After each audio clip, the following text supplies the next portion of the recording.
coordinating basically for that. So we have around 4 remote centers, 2 from Jaipur, 1 from this Rayat Bhara, which is here only in Punjab only, and 1 is this Shri Guru Ram Rai, which is in Uttarakhand, Dehradun. So we have around 100 plus faculty members sitting in those ones. So this is 4 remote centers. So good afternoon, everyone. And let me take this opportunity to welcome the resource person for today's session, Shri Hitesh Kumar Gulati ji.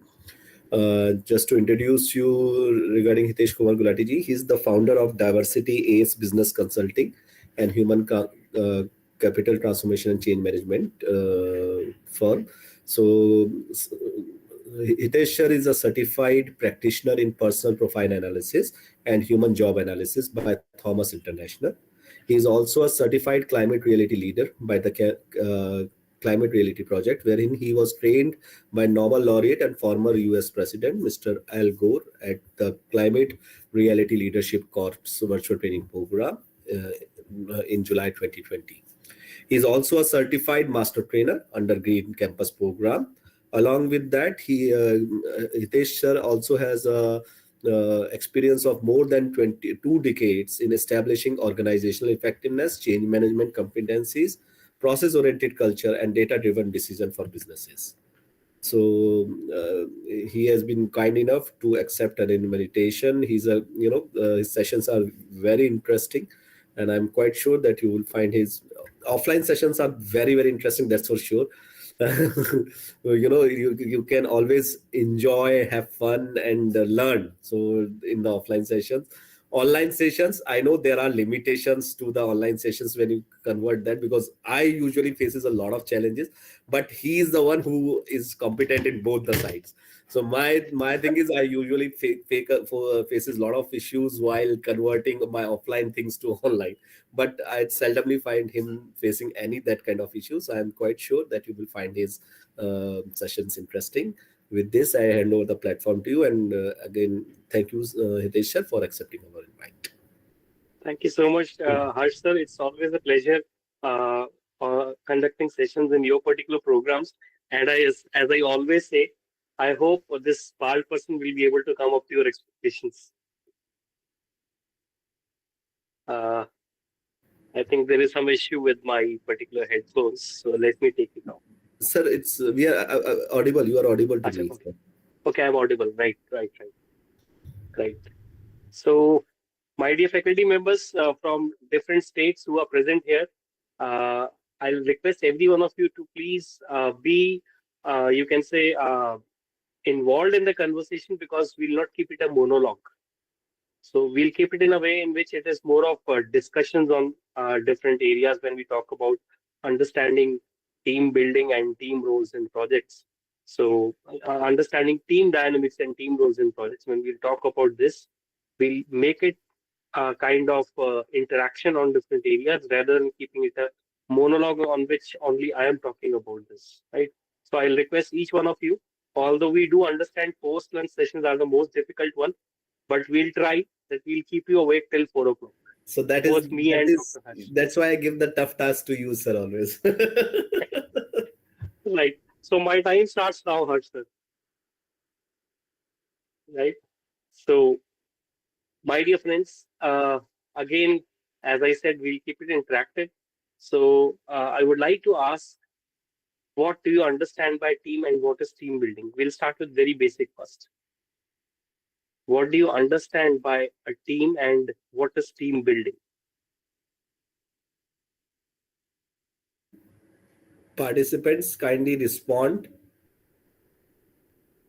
You can either unmute and share, or otherwise you can even write it in the chat box the way you feel comfortable.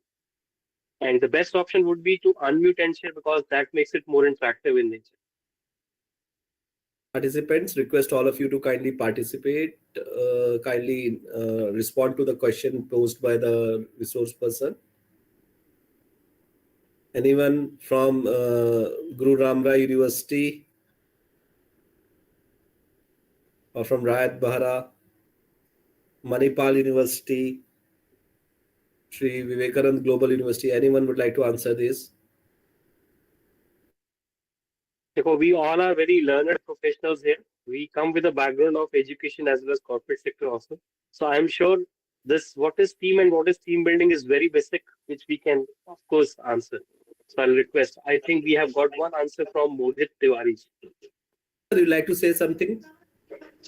Vipul sir, you like to say something, sir?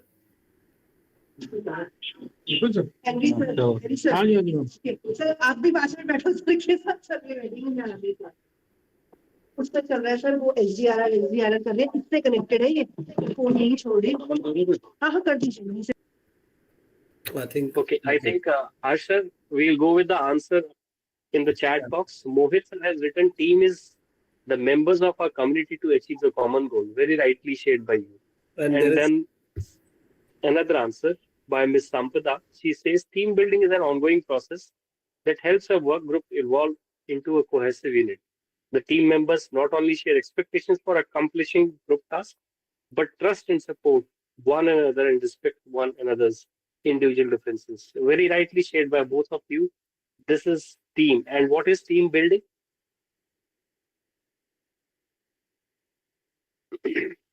And what is team building?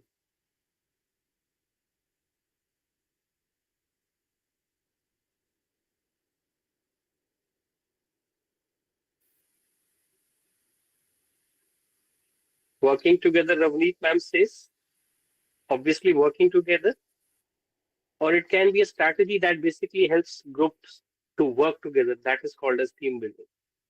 So going further on this, what is a team?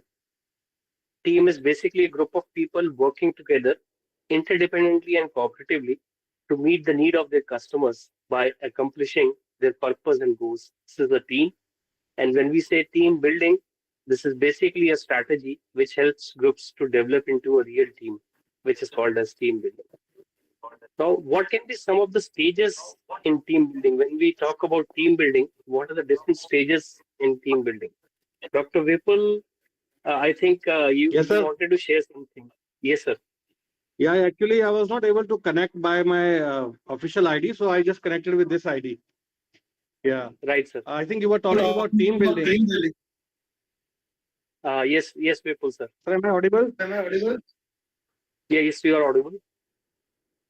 Yeah, so I think when we talk about team building, we require a team which can, particularly work on a common objectives, where Very we right. have horses for courses kind of a thing, right? So if Mhm. I need to build a team, I'll try to find out people, those, who can fulfill the or whatever we want to do. So I think that is the main criteria where I need people, those who can, Optics. fulfill what I desire from them. Very right. So based on that, you identify the personality types and then you start building the team. Very rightly shared by you. And Vipul sir, we have two more, you can say, inputs from Kuldeep sir and Sampada ma'am again. Kuldeep sir says, team building is the process of creating a group of people who work well together. And Sampada ma'am says, the process of encouraging members of a group to work well together to achieve tasks. Very rightly shared by all of you, right? So what can be some of the stages in team building? When we talk about team building in projects or the stages in team building, what can be some of the stages in team building?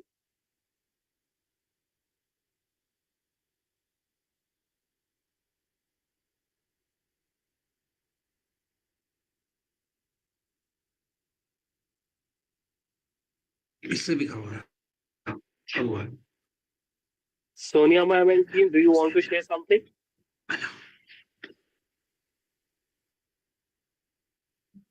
Okay, I think it is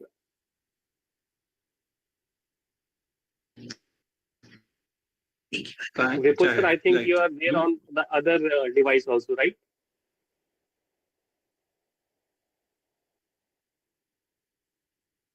So what are the stages of team building?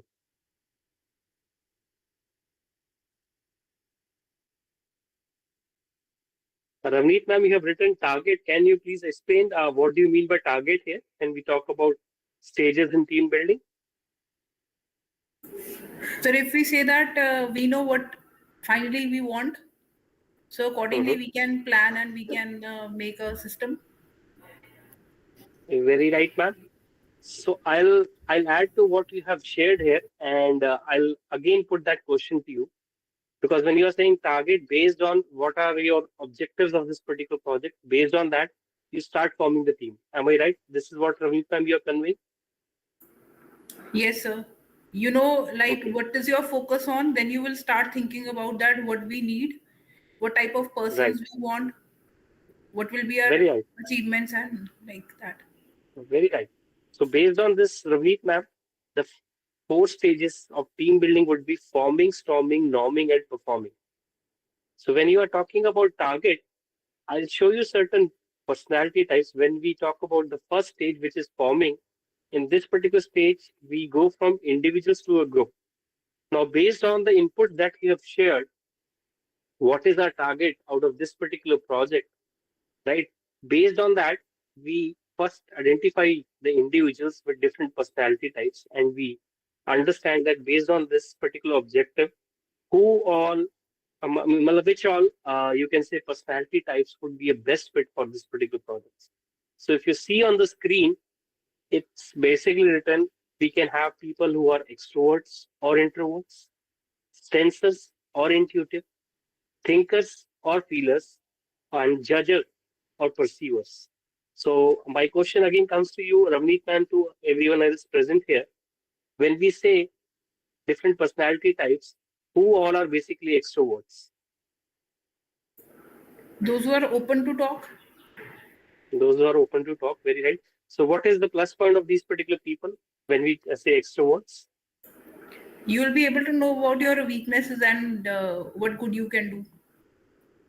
Right? And these people are also great explainers. They are able to convince other people, Right. right? Whereas if we talk about the other set of people who are introverts, obviously introverts also have a positive point. The one thing which would be, you can say, slightly on the negative side is they take some time to process information. But this can't be even taken as negative, because in certain things we need time to process also. But in terms of positive things, what are some of the things which are positive in introverts?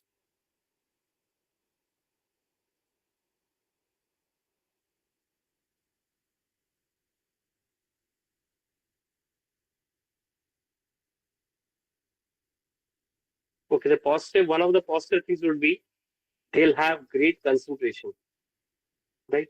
Now let's go to the second set of qualities. One is talking about sensors, and the other part is intuitive. So, which all people are good sensors, or what are the qualities of people who are good sensors?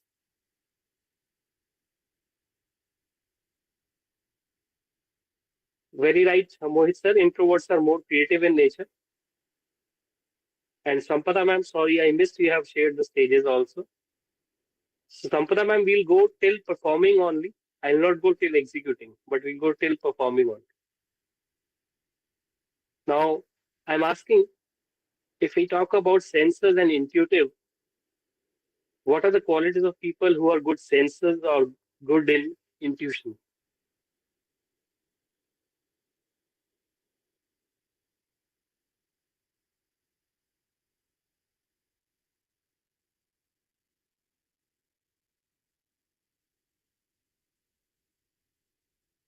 Anyone who wants to write it either in the chat box or who wants to share? Mohit sir says those who stay silent have more senses and observe more. Okay. Okay, since we are not getting any answers, so I'll just go forward. Senses are those people who are great executors, whereas intuitive people, they basically see connection between things. And thinker are those people who are skillful at understanding how anything works, whereas feeler are those people who knows why something matters. And the last, if we talk about the last, you can say the personality types which are written there, judger and perceiver. So judger people, they are good at making schedules, plans, and completion. They make decisions very quickly, whereas perceiver are those people who are always curious and they want more knowledge. So these are certain different personality types, and uh, the way Ravneet ma'am has shared about this, based on different objectives of a project, we understand that we have to identify different personality types who will be a fit for this particular projects. So if these are the called, you can say personality types which are written here. I have just quoted few examples.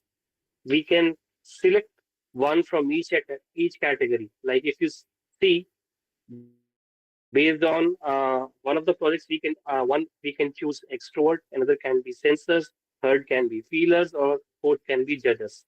I'm not going into the case studies related to this, but if the time would have been more than 1.5 hours, I would have gone into the case studies part for this particular part. But going further, we'll talk about 3 scenarios when we go into team roles.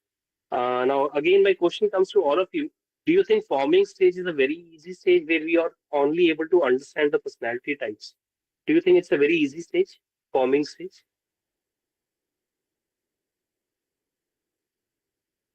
Or what generally happens in the first stage when we are just only able to understand the personality types?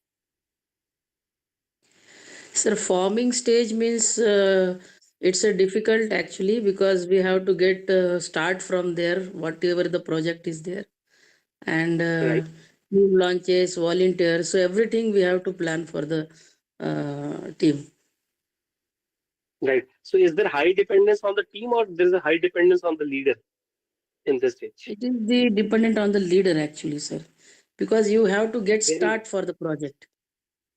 very right. And this is a very initial stage where even though we don't know about the behaviors of others also. So there is high dependence on leaders for guidance and direction in this stage.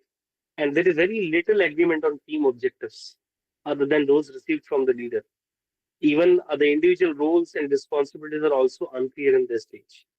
So for this particular reason, the leader should be prepared to answer a lot of questions about the team purpose, its objectives, and external relationships. And at this stage, processes are often ignored. Right now comes the second stage, which is called as storming. Now, the word itself says storming means we are now, based on identifying the personality types, we are going from groups to brainstorming. So this would be the second stage in which we'll talk about two things. One is the problem part and another is the solution part. So my dear faculty members, when we are talking about the problem part, what are some of the things that we should take care of when we are working on this particular stage, which is called as brainstorming? And we are working first on the problem part. So what are some of the key points that we should consider while working on this? Or what can be some of the, you can say, challenges that can come in this stage also, problems?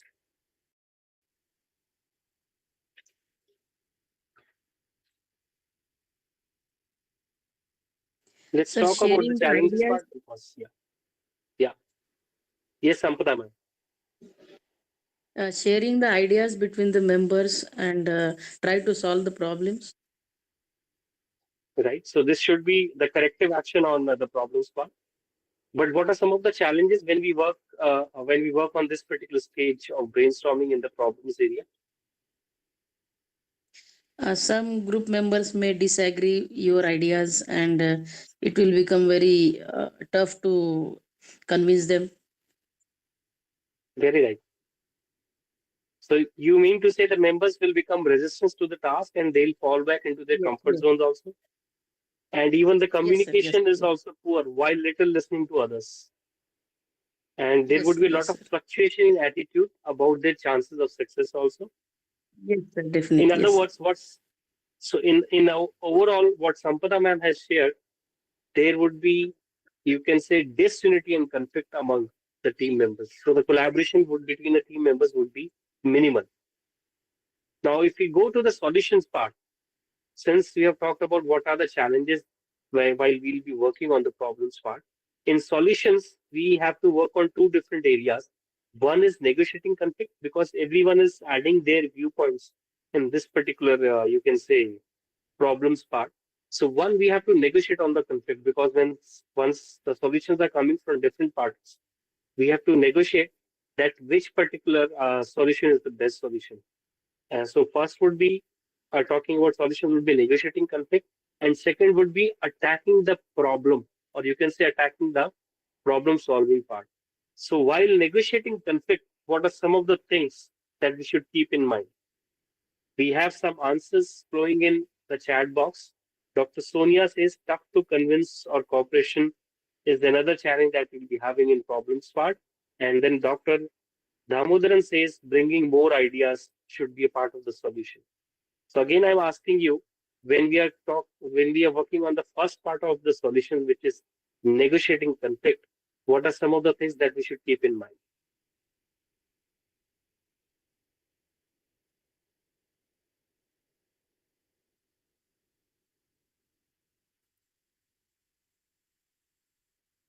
And I have kept one self-assessment on team roles. If the time would allow, we'll go for that particular assessment. Otherwise, we'll skip that particular assessment. The team roles assessment will come towards the end of the session. I'm quoting the question once again. When we are working on the solutions part, the first part is we are negotiating on conflict. Negotiating conflict. So when we are negotiating conflict, what are some of the things that we should keep in mind as a leader?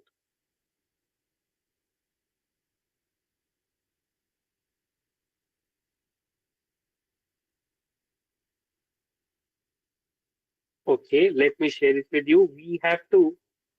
When we are working on negotiating conflict, the first and foremost part that we should take care of, we have to become soft on people and hard on problem.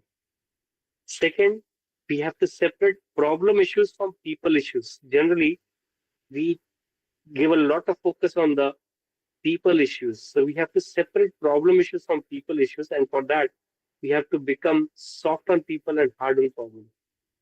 And while going to the second part, which is attacking the problem or problem solving, we have to state our views in a clear, non-judgmental language. Listen carefully to each other's point of view, because we can't say that we'll not listen to somebody's point of view. Obviously, as a leader, you have to listen to each and everyone's point of view. So listen carefully to each other's point of view. Check understanding of the disagreement. If there is a disagreement also, we have to check understanding of the disagreement by restating the core issues. And lastly, as we know, that emotions can also run high when we are working on the problem part and negotiating conflict. So sometimes we have to give some silent thinking time to our particular teammates also, right? And we all understand storming is somehow better than forming, because we have gone a step ahead. And while working on the brainstorming part, as we were discussing on the solutions part also, we came to know there would be people who get angered very easily. There would be people who are very, you can say, patient and listening to others' viewpoint also. But again, storming stage is not a very easy stage. There is a lack of agreement when it comes to making group decisions, and team members, they attempt to establish themselves and their position in relation to other team members and the leader, who might also receive challenges from team members. And clarity of the team purpose increases. But again, in this stage, the uncertainties may still persist. And for this particular reason, there would be times where compromises may be required to enable progress of the team. Then comes the third stage, which we call it as the norming stage. And when we say norming stage, since we have worked a lot on the brainstorming part, we come to know about each other's behavior. And the second part, it becomes very important for the leader or the manager to give constructive feedback, and lastly, receiving feedback. So when we say behaviors, again, my dear faculty members present here, when we say behavior, what generally happens in behavior in this stage of team building, which is called as norming? Since we have shifted to a more, you can say, positive frame of mind when we reach the third stage, what generally happens in this norming stage when we are working on the behavior part?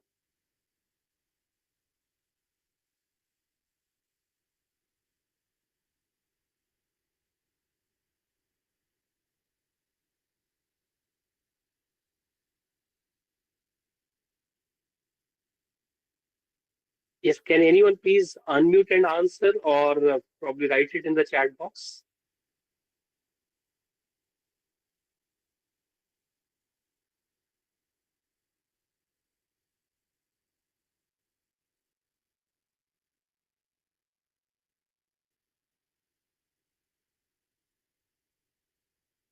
Okay, I think nobody wants to answer here. I I think that when we come to the scenarios part or the case studies part, that would be more interesting because at that time I could see I'll see a lot of involvement from the people side.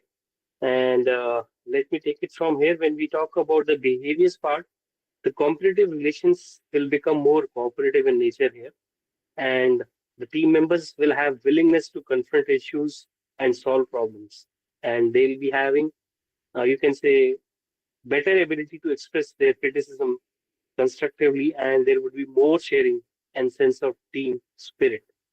Now, again, before sharing about giving constructive feedback, we all have fair, you can say, experience in education as well as corporate sector.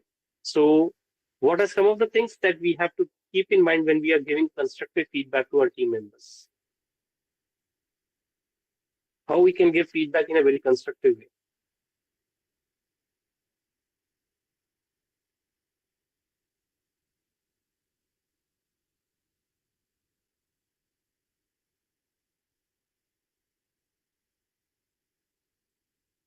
Yes, I'm again repeating my question. What are some of the ways in which we can give our feedback in a very constructive way to our team members?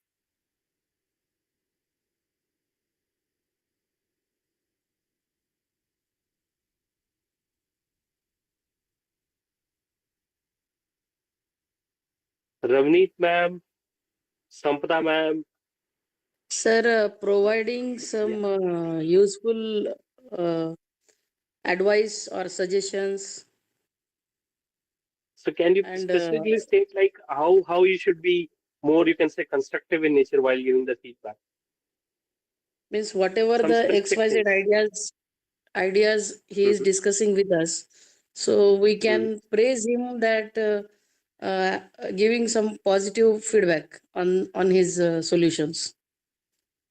Very right. So even this will help us to like make better you can strategy, or like if you are lacking somewhere you will be able to know. Great.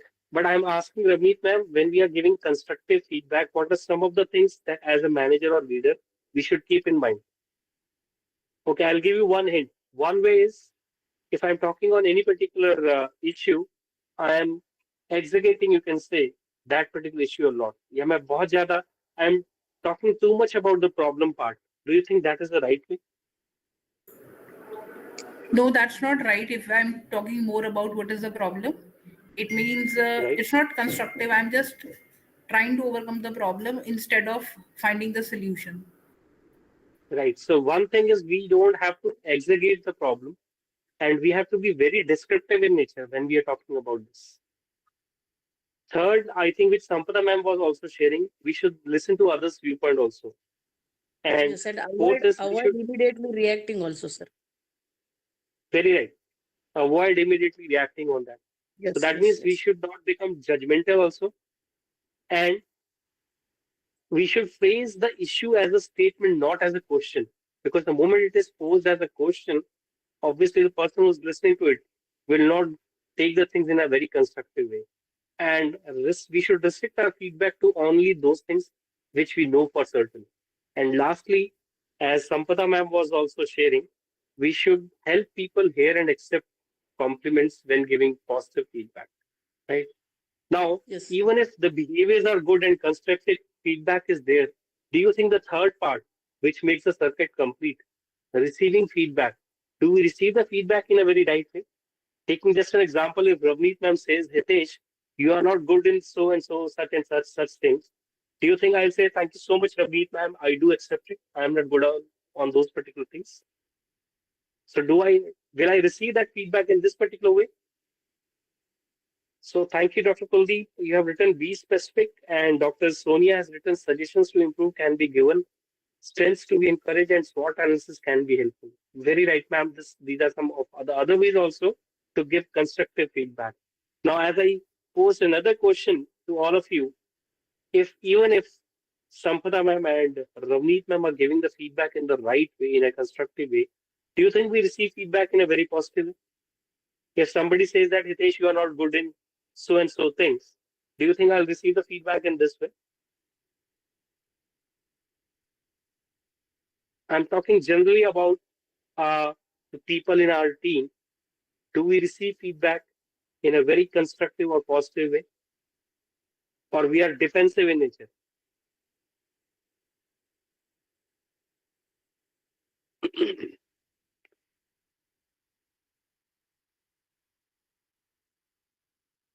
we all know, since I'm not getting any answers, but let me answer it to you.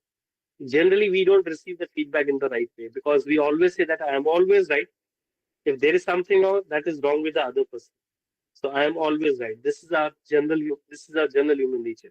But what can be some of the ways if if as I have given an example, if Sampada ma'am and Ravi ma'am, they are my reporting managers, and they know this habit of Hitesh that Hitesh is not receiving the feedback in the right way.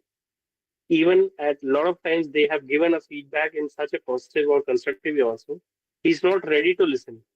Then what do you think where might be the problem with Hitesh that he is not receiving feedback in the right way? What can be the problem at this particular end? Even if the reporting manager, they are giving the feedback in a very constructive way and I'm not listening to them, and there has been multiple instances where I'm not listening to them, what can be the root cause where I'm not listening to them? Any one of you, please answer. Either write it in the chat box or unmute and answer.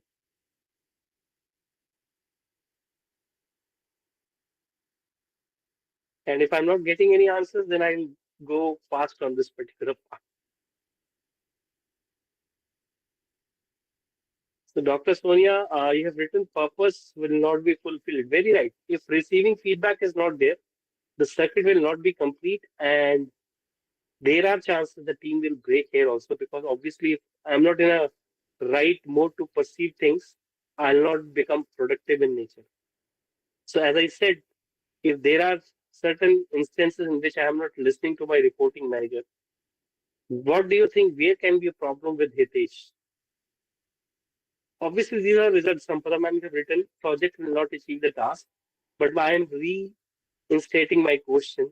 If I am not receiving the feedback in the right way, what can be the root cause that I am not receiving the feedback in the right way? And what are some of the things that as a project manager you will be asking me? Kuldeep sir says, listen carefully and ask clarifying questions. Very right, Kuldeep sir. This is one of the way of receiving the feedback. And Kuldeep sir, again, I am also putting the same question. अगर मैं चीजों को सुनता ही नहीं, if I am not able to, or if I am not listening to my reporting manager, in many instances, where can be the problem with Hitesh, in which he is not receiving feedback in the right way? Sampadan says, ask questions but don't challenge the feedback. Obviously, we do understand these are some of the ways of receiving feedback. Apart from this, as I said, if I'm not listening to the feedback from a manager in the right way, that means on the personal level also, there could be certain problems related to my lifestyle too.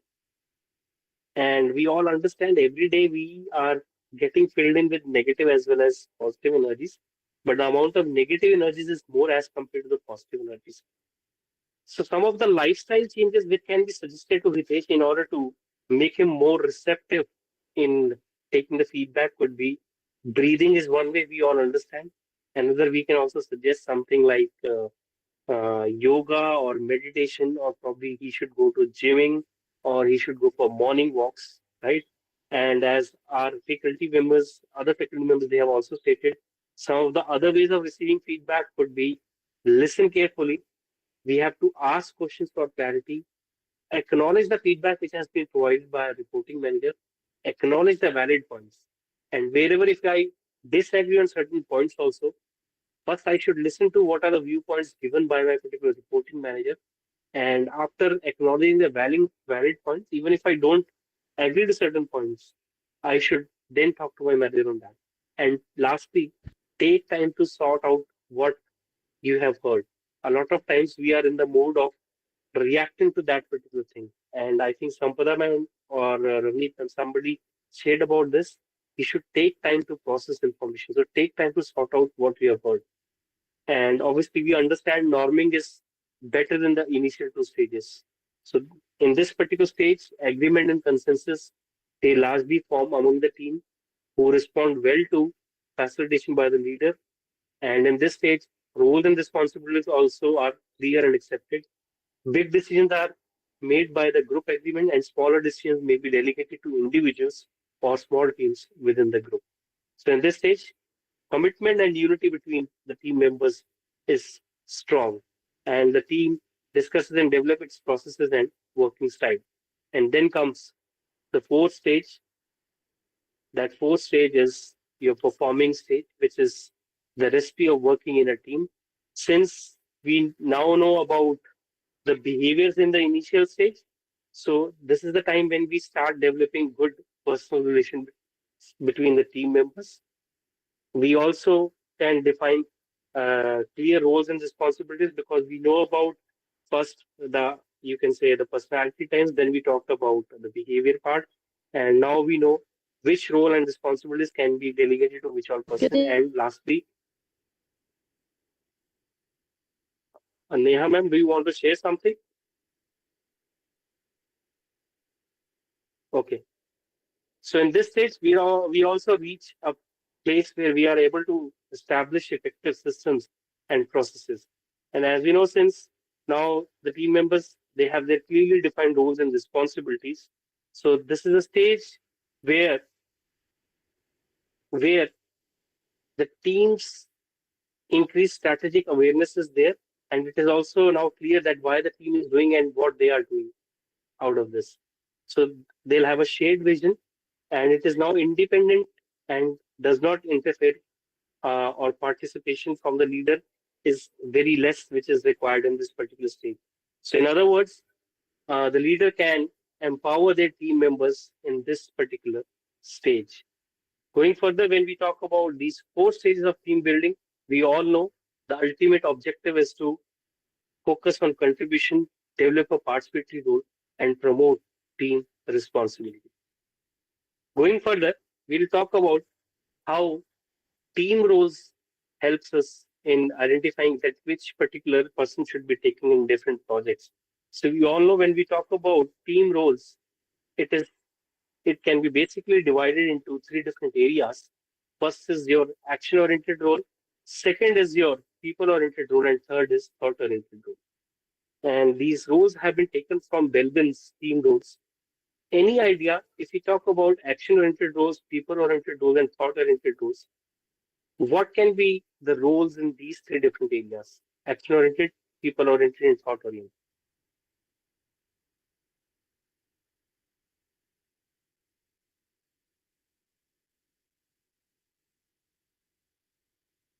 Action-oriented, we all understand these are those roles which helps us in execution of any particular task. And people-oriented roles basically helps us in managing a group of people. And thought-oriented role is the role in which helps us in coming up with the, you can say, new strategies or plans. So any idea what can be some action-oriented role, people-oriented role, and thought-oriented role? And after this, we are going to talk about three different scenarios, and you have to identify that what the different team roles that we'll be picking for those particular scenarios.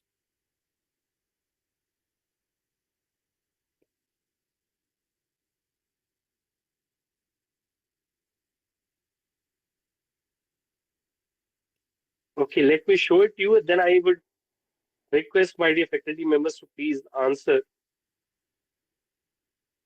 When we talk about action-oriented role, there are three different roles: shaper, implementer, and complete finisher. So when we say shaper, what are the qualities of a person who is a shaper?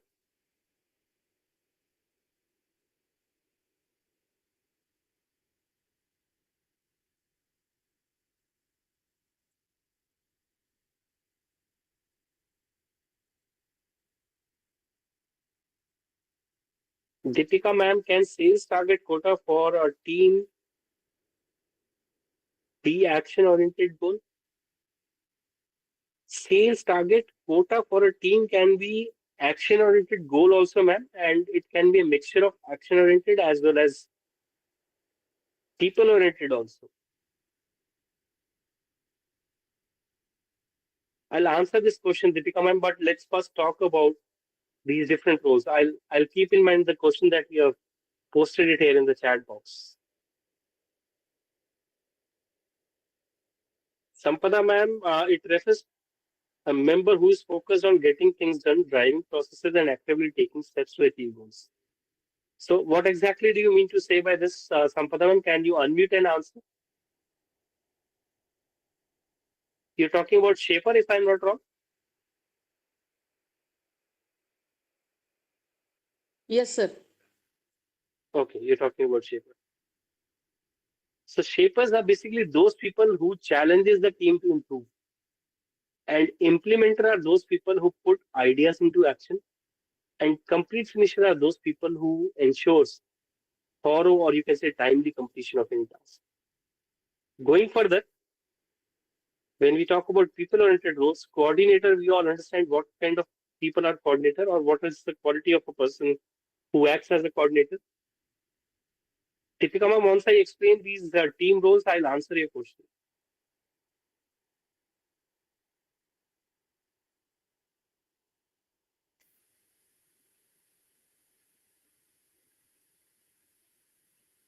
Coordinator is basically a person who acts as a chairperson, and team worker are those people who encourages cooperation between the team members, and resource investigator are those people who explores outside opportunities.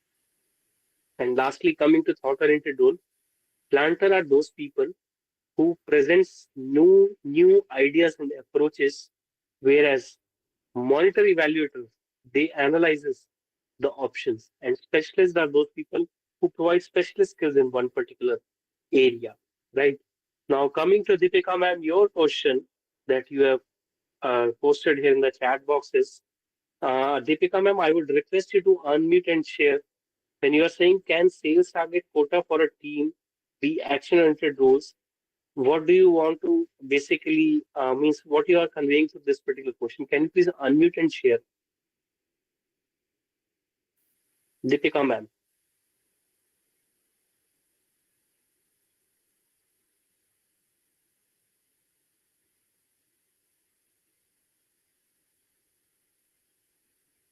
Deepika ma'am, are you there?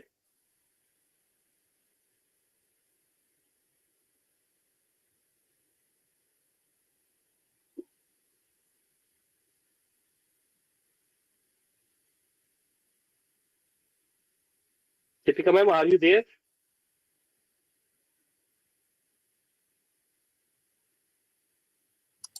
Deepika ma'am, please respond.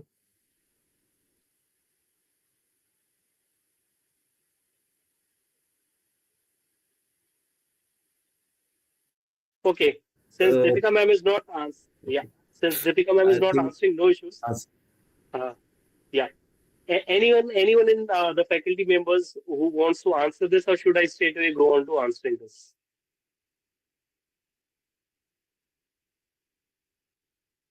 any participants would like to answer this? Hello. Okay. No, Deepika she's ma'am saying is about not being audible. not audible. She's No issues. madam is No issues. No issues. I'll answer this in such a way. Even if we are into a thought-oriented role, or let's say people-oriented role or action-oriented role, but some of these particular qualities are prominent in us. So if I say somebody who's if I say somebody who, yes, Sonia I ma'am, think you like someone wants to answer. Sonia ma'am, you like to say something? Yes, sir. Yes, sir. So action oriented, people oriented, thought oriented. Please finisher specialist. So you speak, then I'll follow you. No, Vipul sir, you are most welcome, sir. No, sir. Please, I'll follow you. Okay, no, sir, don't follow me. I'm sharing from my own experiences, and you're most welcome to share your own perspective also. When I say about sales target quota, right, we have to first take the role of action orientation, which is complete finisher. Because obviously, when it comes to sales, we all know sales leaders are more pace setting leaders who ensures that the target should be met at any cost. So first, you can say the role that we have to take should be an action oriented role that should be complete finisher. But again, when a salesperson is working on different products or services sale, it's not necessary that one way of selling that particular product service would work. So second role that I would take into consideration for this people orientation would be a resource investigator. And lastly, we also know when we are working on different strategies for selling a particular product or service, one plan might work, another might not work. So third quality of thought orientation would be monitor or evaluator that I'll be choosing for this particular instance of sales target quota. Right. Vipul sir, I think you also wanted to add something. You're most welcome, sir. Please share if you want to share something, sir. No, sir. So far, it's okay. The monitor evaluator part is well done. Okay. So Specialist, yeah, so it's okay. the bard person is going well with this. Right. So I have a habit of adding some humor to the session because otherwise it becomes too much boring also. So don't take it otherwise. But obviously I'm a bald person. That's not a joke. I'm a bald person. We all know about this, right? So going further, I'm basically putting up three different scenarios for you here, and let's talk about this. What kind of team roles will be selecting in these three different scenarios? So in these three different scenarios, the common thing that we have to do is we have to choose four different roles in a team for each scenario, which I'll be sharing as below. So the first scenario says, that you have to launch an edtech platform within stipulated time. What are the four different team roles that we'll be choosing for this particular scenario where we have to launch an edtech platform within stipulated time? We all understand stipulated time is within a specific time period which has been allotted. So let's say, I'm just quoting an example. Let's say Dr. Vipul has asked us to launch this edtech platform within 4 months. So this is the timeline, and we have to launch this edtech platform. What are the four different team roles that we'll be choosing among those action-oriented roles, people-oriented role, and thought-oriented role? Dr. Damodaran, I think you have very rightly written here, in project management, three things app should coordinate together for project function. Very right. We need action orientation, people orientation, as well as thought orientation. So please help me in solving the first scenario. We have to launch an edtech platform within stipulated time, and we have to choose four different team roles in a team for this particular scenario. So what are the four different roles that we'll be choosing for this particular scenario, or let's say this particular case study?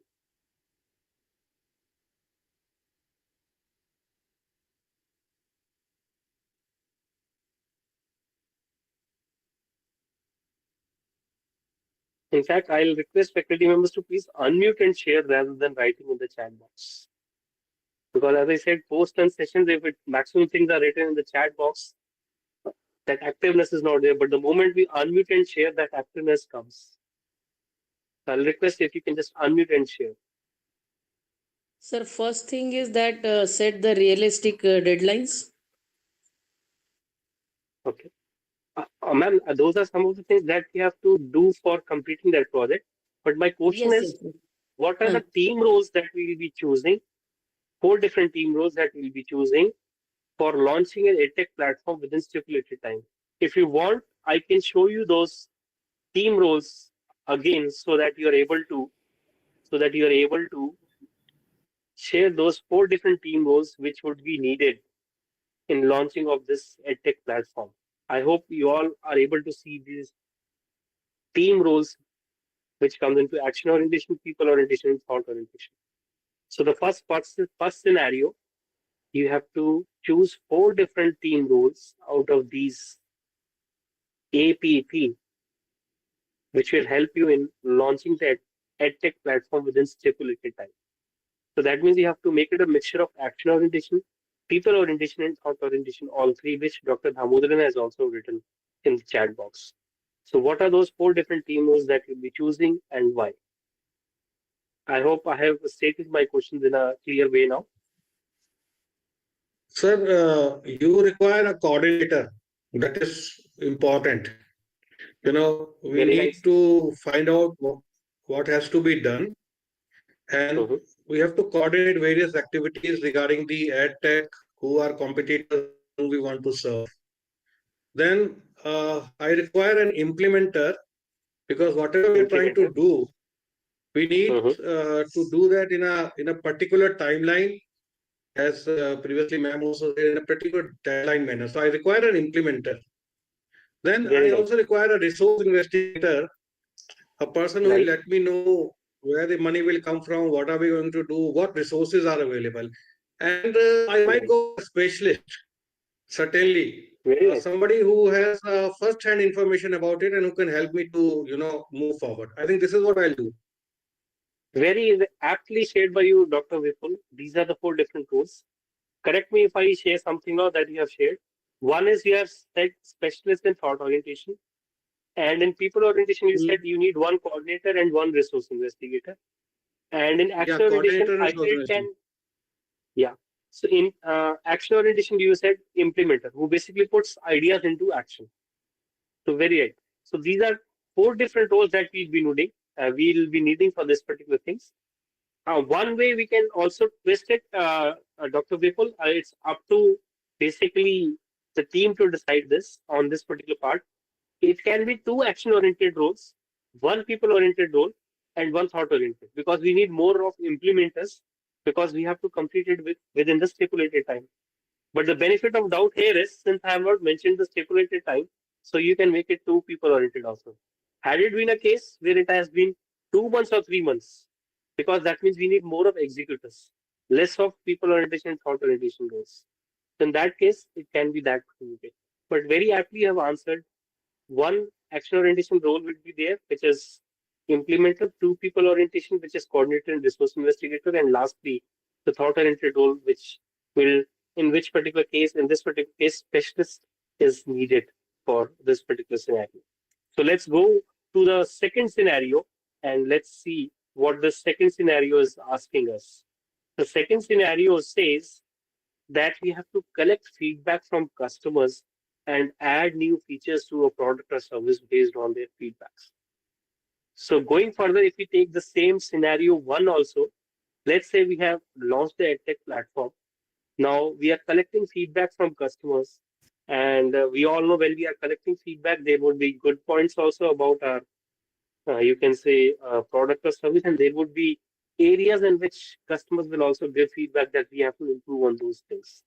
So if the scenario is we are collecting feedback and adding new features to a product or service based on their feedbacks, what are different team roles that we choose in this case? And again, for your convenience, I'm again going back to those particular team roles, which will help you to identify which are the team roles that we'll select for this particular scenario.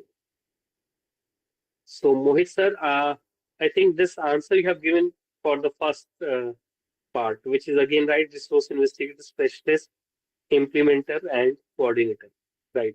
So the second scenario is you're collecting feedback from the customers and you're further working on improving those particular areas. So what are the 4 different team roles that you'll be selecting for this particular scenario?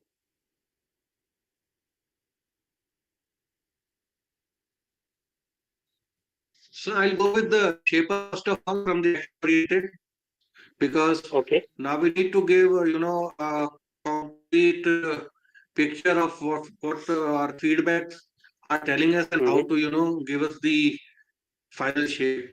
From people oriented, I'll be team worker, because all this has to Okay. be also coordinator also. I think so. I should be going, because all these things has to be done. But from the thought Mm-hmm. oriented, the main person that I take is the monitor. The monitor and the evaluator part. Because a lot of data analysis has to be done. Right. Again, I would say house correct, Dr. Vipul. First is Shaper, because Shaper basically challenges the team to improve. And obviously, when it is coming as a feedback from the customers, and that basically requires the improvement in the product or service. So that is the reason, very rightly, Dr. Vipul has stated that it should be shaper first.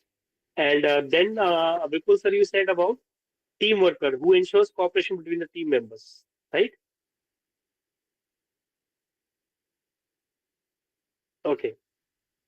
And along with team worker, Vipul sir, we have to add resource investigator also here, because since the feedback is coming from the customer, and resource investigator explore outside opportunities. So might be we have to look out for some other products also, services which are better in the market as compared to our particular product. So resource investigator would also be needed in this. And lastly, again, rightly shared by you, monitor evaluator, because obviously once we have added those features also, we'll analyze whether those features or things are working, means in the right way which the customer has demanded. So these are the 4 different team roles that we'll be using for the, you can say, second scenario. Now the third scenario is totally different from these 2 scenarios which I have shared with you right now. The third scenario is basically based on a technical training that you have to plan within your organization. So the third scenario is technical training of 5 days from external expert, in which you have to work, or you can say that this technical training is basically based on planning and implementation of AI, or you can say plan and implementation of AI, which is the advanced level training for a team of 10 people. You are planning this technical training of 5 days from an external expert within your company.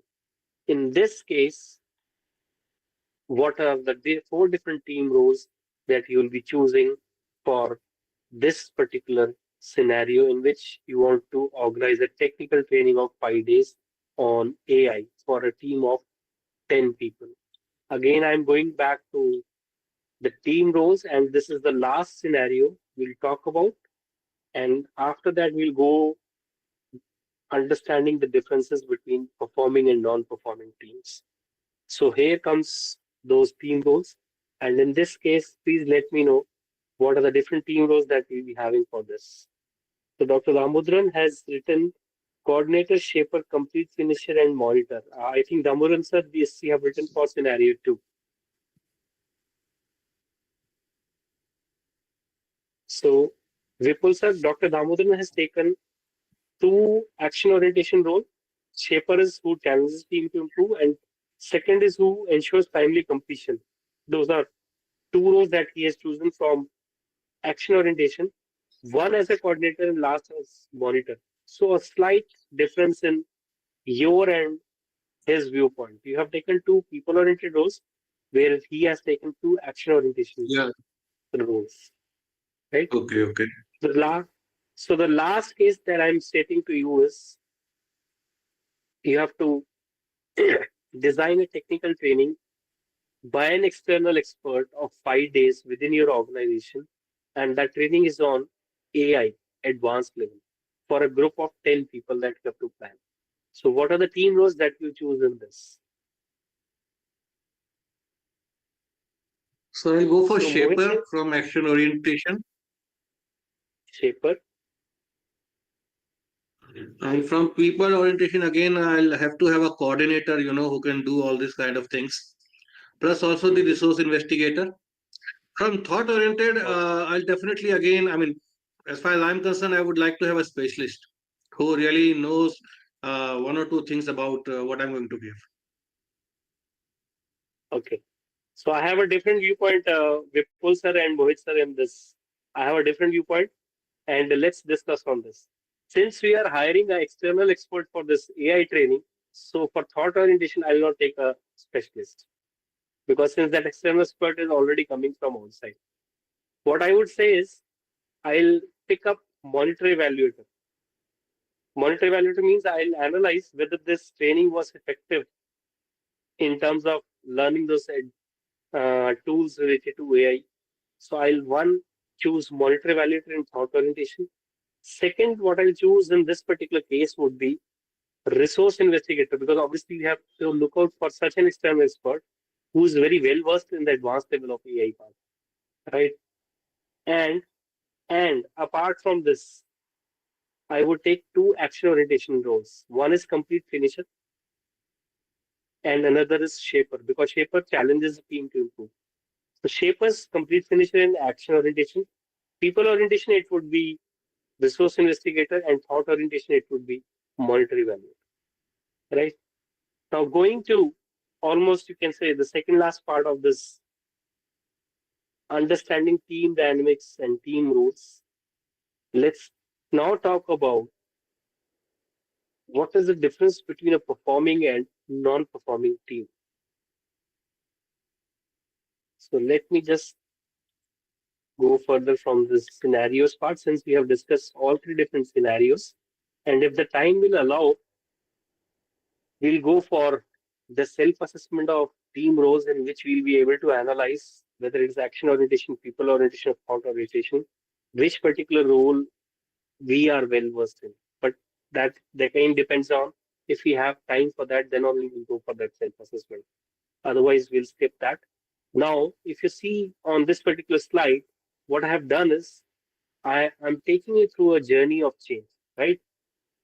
I'm quoting an instance in which we'll understand what is the difference between performing and non-performing teams, and especially I would say in this particular fast-changing world. That is the reason I have taken one slide related to change. So when we talk about change in process or systems, I'll start with one story. Let's take Sampada ma'am and Dr. Vipul. They take charge of bringing in some change in the process and systems, right? When we are working in any organization, they plan to bring in certain changes in process and systems, and they go and they talk to the particular, you can say, people within the organization about those changes, that these are 3 or 4 changes that we'll be bringing in the process and systems in, let's say, 6 months time. So when we talk about these particular changes, or when we educate or communicate things to our team, what is their reaction first when we say changing certain processes and systems at the workplace? What is the reaction of people when we talk about these things? Because through this slide, I want to share how we have to differentiate ourselves from a non-performing team, and how we have to become a performing team. So you'll see a lot of confusion on this slide, but this confusion part, I'll share it with you one by one. Otherwise, it will become more of a confusion, less of solving the thing. So we'll go into the confusion part, but slowly and gradually. So again, I'm stating, if Sampada ma'am and Vipul sir takes charge of certain things, of bringing in change in the process and systems, and they communicate things to their teammates, that these are certain phases in which these changes will come in due course of time in 6 months. What is the general reaction of team in the first instance when they'll share this? My dear faculty, please respond, because we only have 24 minutes left, and I don't want to go beyond 4 o'clock.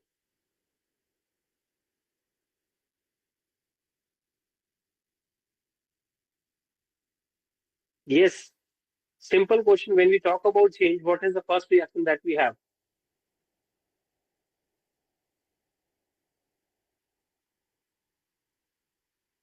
We all know about this, but we are not ready to answer. Kindly answer this.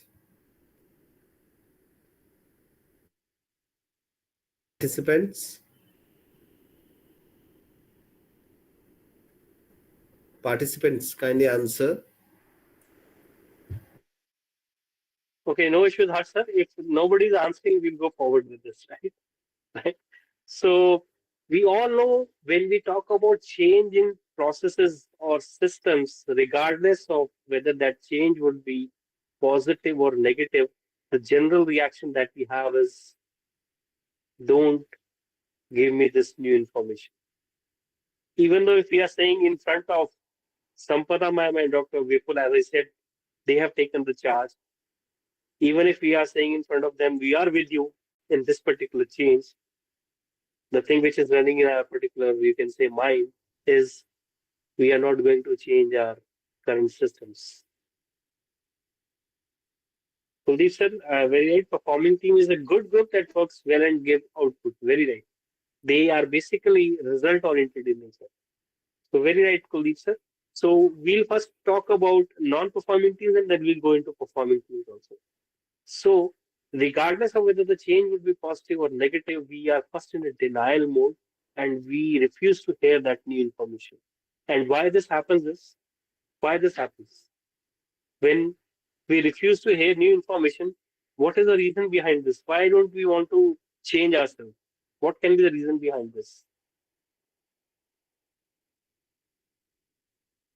Yes, what can be the reason behind this? Where we refuse to hear new information and we are mostly in denial mode.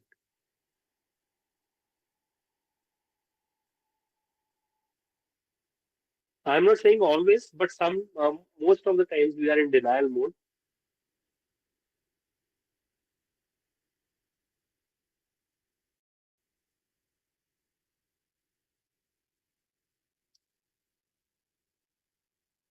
Okay.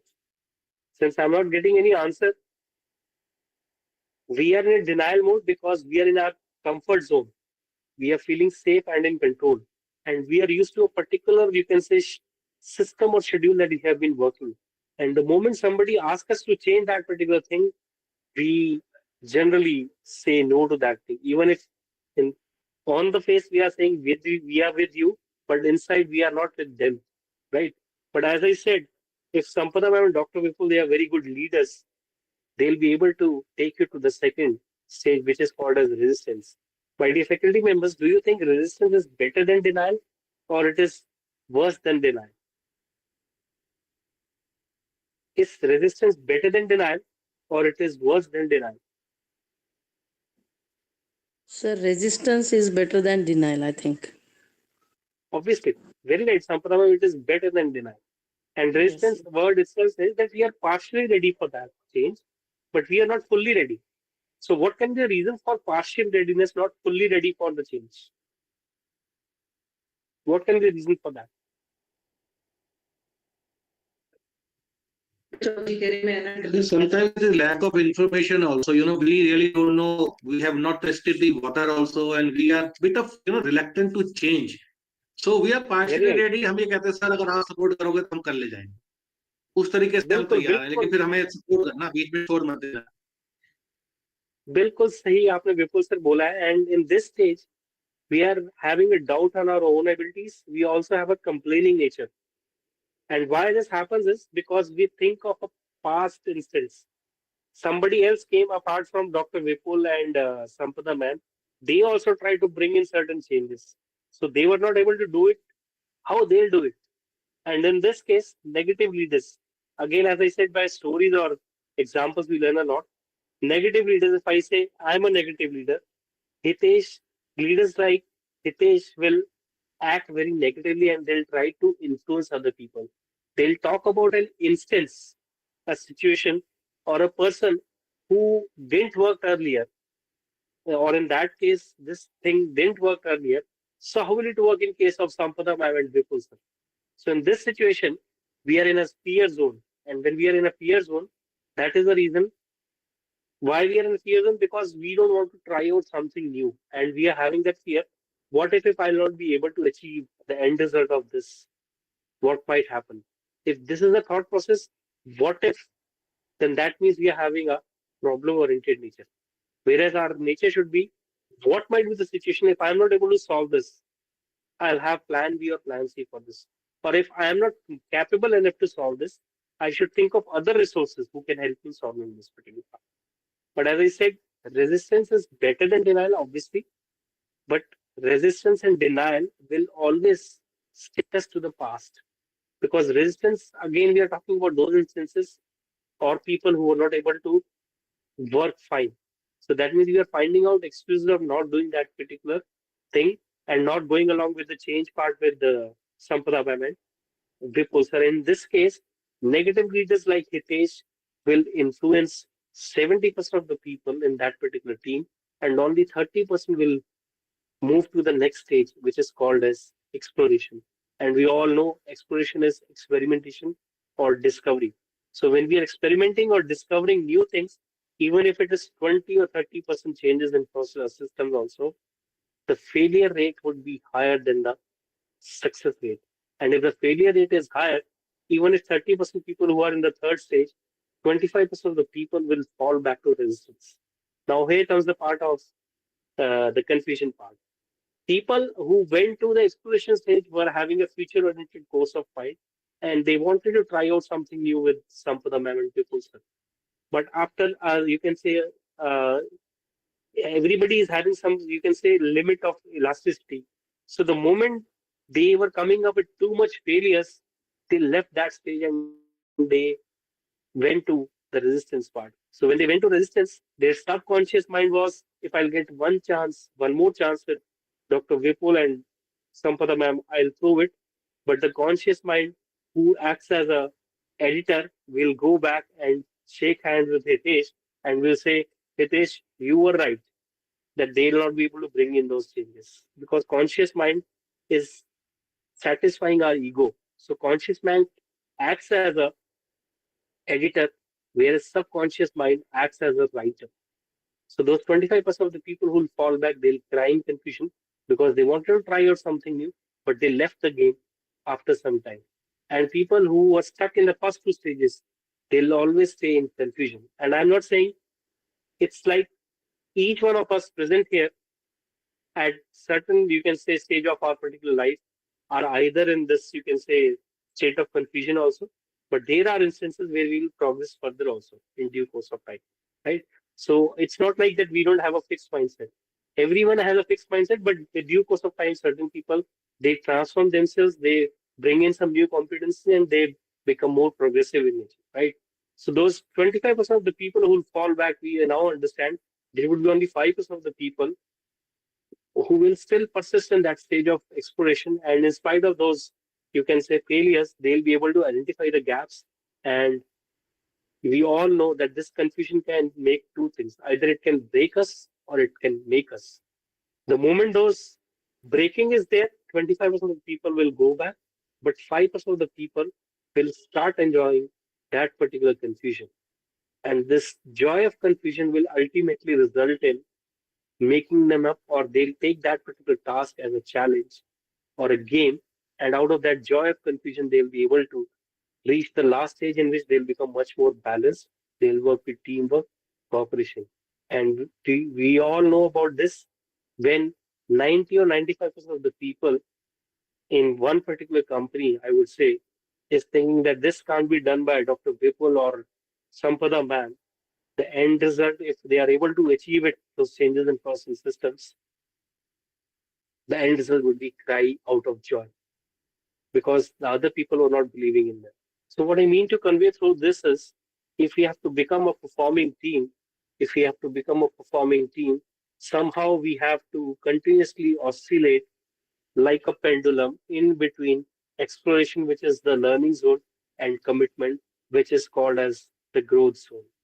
So if I conclude it in terms of what should be the building blocks of team for organization success, before I start sharing, what do you think, what should be the building blocks of team for organization success?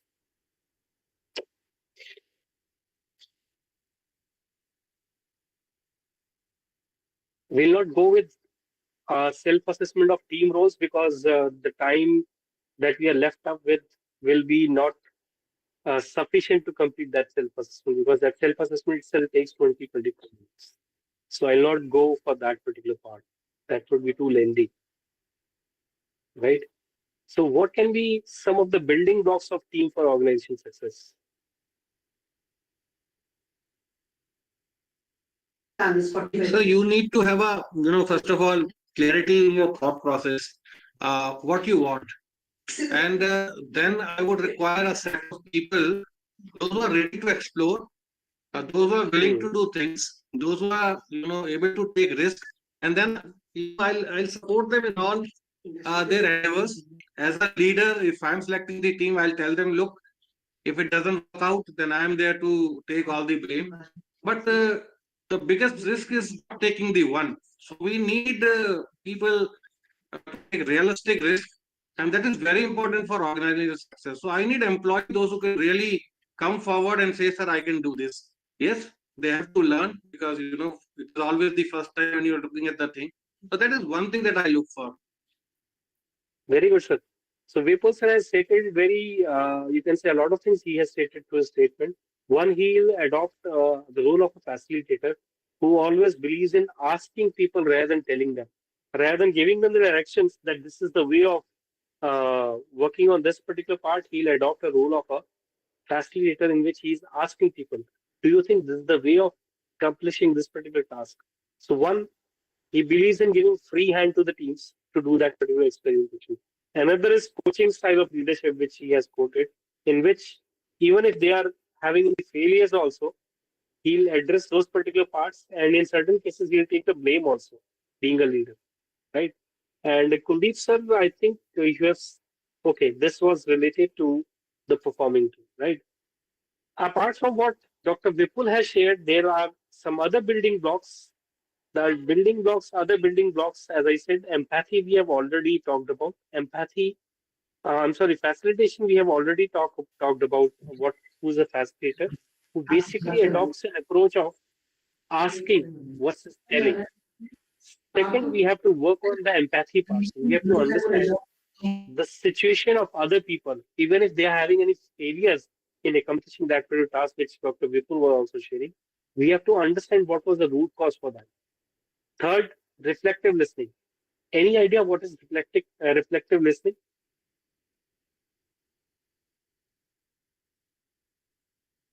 Or any example we can give related to reflective listening? ज्यादा चाट में उसका reason ये है कि आप बच्चों को संभाल भी लेते हो कोऑर्डिनेटिव चीज के बाद तो Sir, Sonia ma'am. Vipul sir, Vipul sir, आपके बैकग्राउंड से नॉइज आ रही है कुछ ना? हाँ जी, thank you. Reflect. Anyone can give an example of reflective listening. Why that is needed? Vipul sir, now it is okay. Now it is okay, Vipul sir. Now फिर it is unmuted, sir. Now.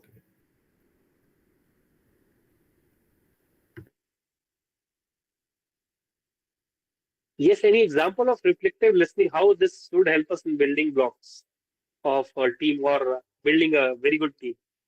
Reflective listening, any example related to this? Okay, let me share it with you. In a lot of cases, leaders, they generally share about their own stories, success stories, or the failure part also. But being a reflective listener, one is, you can say, reinstating the same thing again and again is one thing. Another is listening to their part of the story also. So it's very important to listen to their part of the story. And based on that, you should then take a decision. And lastly, genuineness and humor. Because obviously, when we are working in a team, in different projects, we'll be having failure rate as well as success rate also. So we should have that genuineness to address the failure part or to accept the failure part also, and to take learnings from the, you can say, the success part also of that particular thing. And lastly, if humor is not there in between the team members, you can well understand. If ventilation is not there in between the team members, they are only focused in plugging to work, work, work. We can well imagine the end result of that would not be beneficial for the team. So there should be some humor which should be added allowed apart from whatever task has been assigned to the team members. So Harsh sir, this is all from my side. I'll not go for the self-assessment because as I said, the self-assessment is bit lengthy. So this will take around more than 20-25 minutes. So that is the reason I'm once again saying that we'll not go with that particular self-assessment. And over to you. This is all from my side on understanding team dynamics. Thank you, Hitesh sir. In fact, I've seen a lot of people do interacted with you, which was not the case in my session. So I'll request participants if they have any questions and queries, they can feel free to ask any questions or any observation they have. Please feel free to say. Yeah, Vipul sir, like to say something, sir? Anyone else? No, I would only like to say that, to the participants that, please be there. I mean, when I say be there, जितना हो सकता है रहो और बोलो. ये student को भी डर लगता है कई बार क्लास में कि कोई हंसेगा. कोई बात नहीं, हंसेगा तो हंसेगा, आप सीखोगे ही.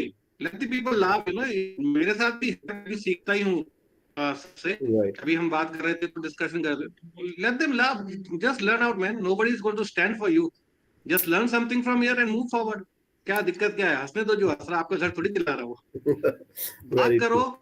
जितनी करनी है करो. So विपुल सर, एक चीज मैं आपके उसके सपोर्टिंग में बोलूं, अगर आप अलाउ करते हैं. Should I say one thing? Okay, so Vipul sir, what you were saying, in support to that, I always say, Harsh sir knows about it. I always say, I am GDP, Galti da Putla. So what you are sharing, that you should not have hitch in sharing things. So मैं तो खुद कहता हूँ कि अपने आप को गलती का पुतला मान लो. Even if you are sharing something wrong, also does not make any difference, because we can't be right every time.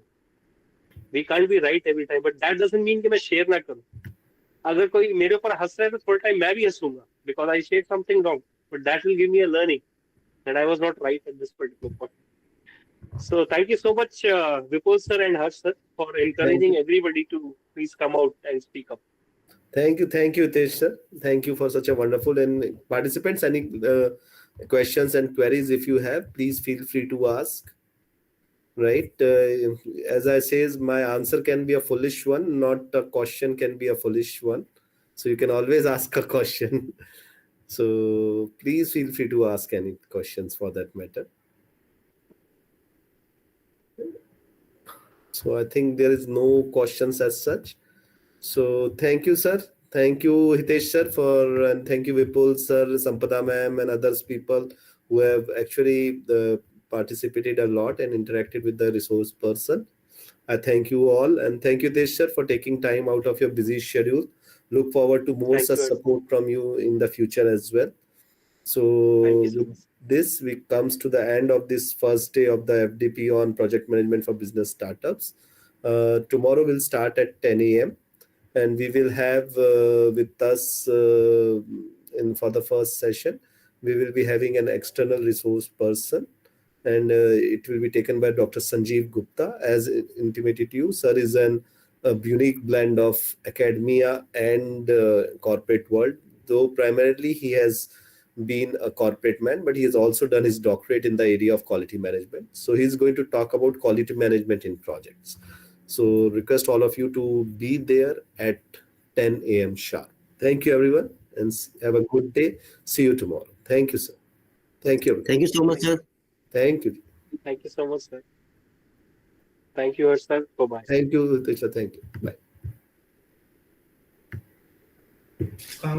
Thank you, sir. Thank you.